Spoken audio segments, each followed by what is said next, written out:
Et nous retrouvons Landry Salanon pour nous aider, une fois encore, à parcourir la une des quotidiens à nous parvenus ce jour, jeudi, avec le déchaîné du jeudi, sa spécificité, oui. Landry Salanon, bonjour. Bonjour, Joël Etonji. DDJ au rendez-vous? Oui, DDJ au rendez-vous, avec une petite description, la question notamment du culte de la personnalité, interdit évidemment par le chef de l'État. Le journal a pu trouver donc des images et des mots pour décrire un peu cette ambiance. Et sincère ou pas, nous découvrons donc dans un instant la une du déchaîné du jeudi.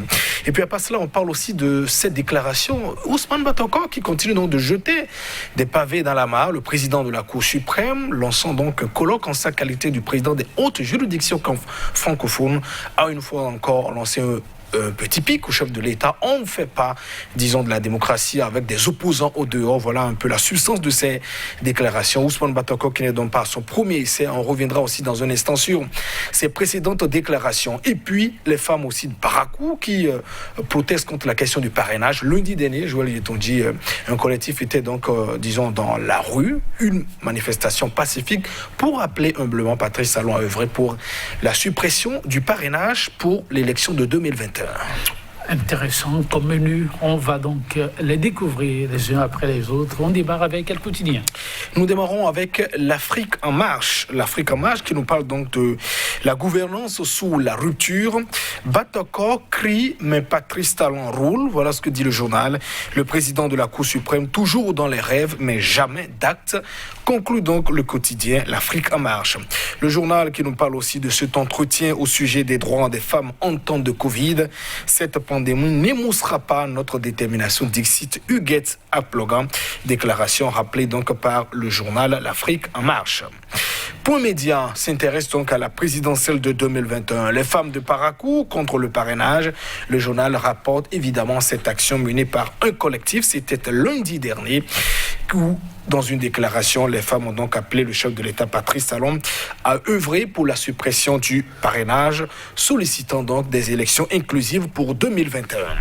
Baccalauréat de 2020, les 2 prisonniers admis à Parakou ont été donc libérés. Nous rapporte donc par ailleurs le journal Point Média, qui s'intéresse aussi à ces 3 cadres qui ont été donc suspendus à la mairie de Cotonou. Voilà. 6 causes à la mairie, évidemment, de Cotonou, la grande métropole. Le pays émergent nous parle évidemment de cette déclaration du fonds de la Fondation œcuménique pour la paix en Afrique. Il s'agit du FOPA, qui dit donc non au parrainage.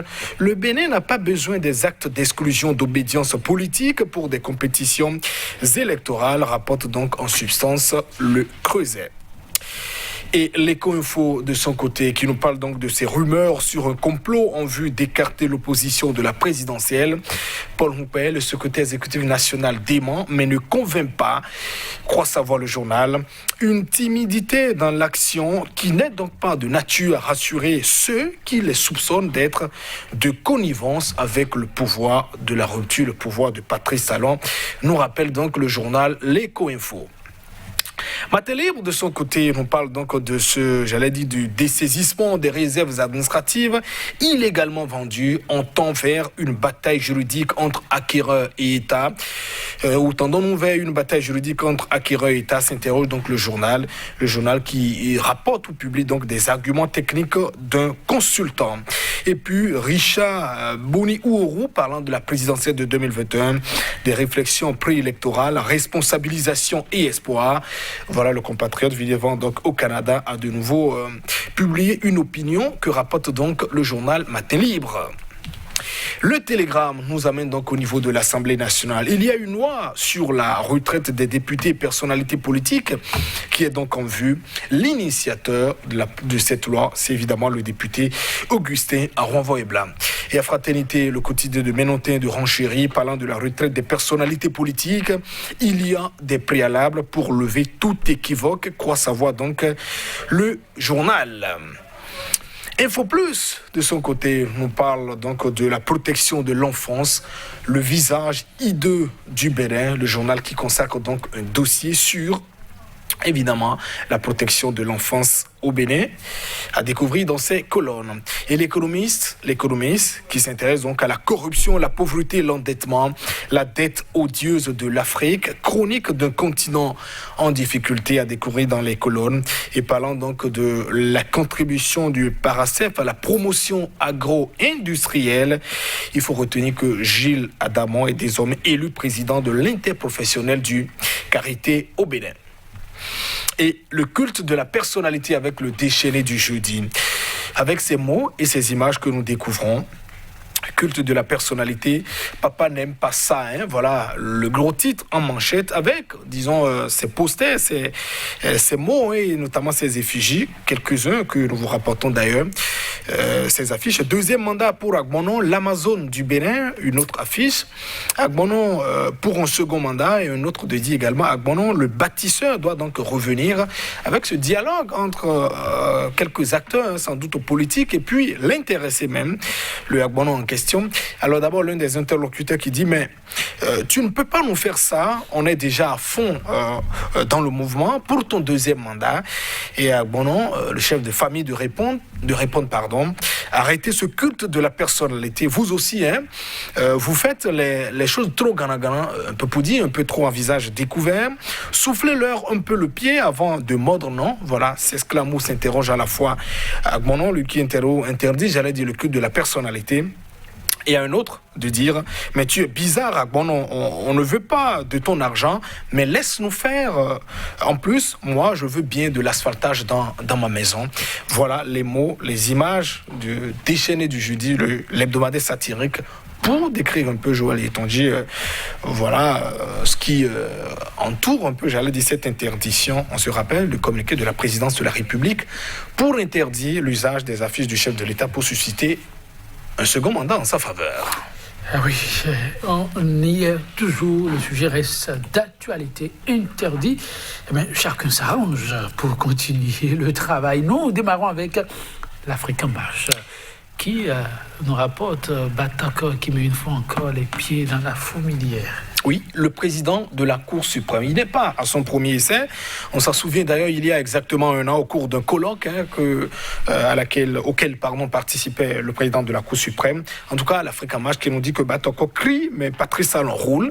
Avec une déclaration un peu en substance hier, Batoko qui précise évidemment qu'on ne bâtit pas une démocratie avec des opposants au dehors. Voilà, en substance, les déclarations du président de la Cour suprême en sa qualité. On le rappelle évidemment du président des hautes juridictions africaines francophones, le président de la Cour suprême, qui a encore jeté un peu quelques piques au président de la République, Patrice Talon. On ne fait pas une bonne gestion de système démocratique avec des opposants dehors. Voilà ce qu'il a donc dit. Il y a eu des tensions dans le pays. Batoko qui a donc rappelé au cours, disons, de cette session, ce haut sommet qu'il présidait, j'allais dire, le malheureux, les douloureux événements de 2019, notamment les élections législatives avec des morts sous le bras. Il a donc rappelé aussi qu'il a donc des opposants au dehors. Et au journal l'Afrique en marche de regretter un peu que ce ne soit uniquement que des paroles que prononce déjà le président de la Cour suprême, mais jamais aux actes. Et je rappelais déjà aussi que le 11 novembre dernier, alors qu'il prenait déjà part aussi à un colloque organisé donc par la Cour suprême, la Cour constitutionnelle, dirigée évidemment par le professeur Joseph Djogbenou, il était donc invité aussi à ce colloque où il a profité pour jeter aussi un pavé dans la mare avec ses déclarations. Certaines décisions du juge constitutionnel béninois ont en effet ébranlé bon nombre de juristes africains dans leur certitude scientifique, avait-il par ailleurs affirmé. Alors, est-ce que Batoko doit peut-être essayer d'aller un peu au-delà de ces propos qu'il prononce? On rappelle qu'il est donc le président de la Cour suprême, une institution, disons, de contre-pouvoir, parce qu'appelé évidemment à se prononcer sur la régularité, ou j'allais dire, à se prononcer sur certaines décisions, avant ou évidemment après leur application. Certains peuvent vous dire déjà, c'est peut-être mieux que rien. Joël Yetonji, c'est peut-être déjà un début. Et si peut-être les autres présidents d'institutions agissaient ou se prononçaient donc de la même manière, cela donnerait peut-être déjà, quelques résultats. Mais en revanche, quand on est président d'une institution, on joue pleinement son rôle. Il ne s'agit pas de prendre, comme on dit, peut-être le passif et d'abandonner ou les actifs ou d'abandonner donc le passif. Il faut pleinement que le président de la Cour suprême joue son rôle et c'est pourquoi je rejoins quelque peu un peu ce que souhaite en tout cas le journal L'Afrique en marche lorsqu'il estime que au-delà de ces paroles, il faut donc aller aux actes et profiter aussi de la même occasion, inviter les institutions de contre-pouvoir à jouer effectivement leur rôle dans la République.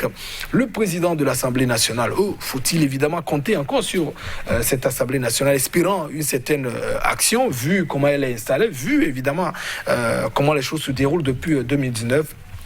Quand on perd espoir, Joël Etonji, on aura donc tout perdu. On peut toujours estimer ou espérer que quelque part, comme le disait, je ne sais pas, Célestine Zanou, le secours nous viendra de quelque part, ou en tout cas, on espérera que les présidents d'institutions puissent jouer pleinement leur rôle, que ce soit le président également de la HAC, au lieu parfois de s'acharner aussi sur les médias, on attend forcément la HAC sur d'autres pans, que ce soit également les autres institutions de la République. On voudrait simplement les éviter à jouer pratiquement leur rôle, mais et ne pas, j'allais dire, succomber à la torpeur, c'est-à-dire à cette ambiance générale que nous observons depuis 2016, c'est-à-dire le silence total, contraindre tout le monde au silence et procéder de façon douce, je ne sais pas, peut-être à la limite aussi brutale, au changement de tous ces acquis, de tout ce pacte que nous avons eu depuis 1990, notamment, je voudrais évoquer la Conférence nationale des forces vives de la nation. Monsieur le Président de la Cour suprême, vous avez parlé, désormais, on veut vos actes. Oui, ils attendent les actes. Et bien loin de la Cour suprême, il y en a aussi qui attendent des actes, des DJ qui rapportent la nouvelle à travers sa caricature, le personnage d'Agbono et ses invités. Oui, Agbono, pour illustrer le chef de famille, le chef de l'État, Patrice Talon, évidemment, qui est, à travers un communiqué de la présidence, a interdit récemment l'usage ou l'utilisation de ces affiches, de ces effigies pour solliciter son second mandat. Et au journal de décrire un peu, on voit tout de même l'envie de ces populations de toujours œuvrer pour un second mandat du chef de l'État, sans doute une filière, entre guillemets, qui a été donc arrêtée de ce fait. Mais est-ce que la question qu'on se pose, est-ce que définitivement aussi sur le terrain, on n'assiste plus à ces, j'allais dire, de ces gens d'actes pour solliciter notamment la candidature du chef de l'État?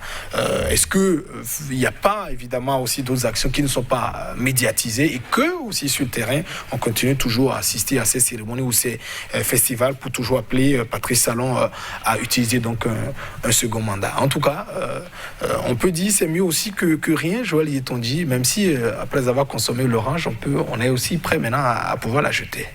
Merci à vous, Landry Salanon, chers téléspectateurs. On s'en arrête là, mais on doit se retrouver demain, n'est-ce pas? À demain.